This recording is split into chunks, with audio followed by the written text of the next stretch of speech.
L'économie avec Lionel Friedfeld. Bonsoir Lionel. Bonsoir Charles. Analyste financier. Alors on va s'intéresser ce soir à deux économies très contrastées. Tout d'abord l'Europe, avec aujourd'hui une réunion de la Banque Centrale Européenne pour tenter de relancer une machine grippée.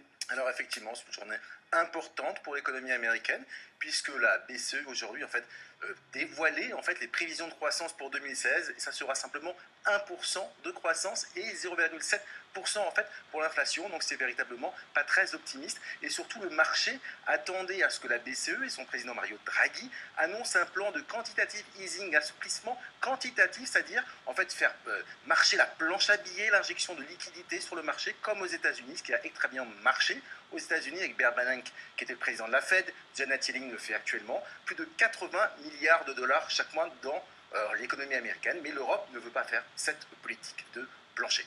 Donc l'Europe est au ralenti, avec des prévisions, vous l'avez dit, assez maigres. En revanche, aux États-Unis, la Fed, la Banque Centrale Américaine, elle, a le sourire, le dollar se porte comme jamais. Alors effectivement, réunion hier de la Fed, optimiste au possible. Les marchés d'ailleurs financiers américains ont très bien réagi au plus haut historique, que ce soit le Dow Jones, que ce soit le Nasdaq ou le S&P 500, le S&P 500 a d'ailleurs triplé de valeur en moins de 5 ans, effectivement, et ça salue le travail de la Fed, mais aussi les réformes structurelles sur l'économie américaine.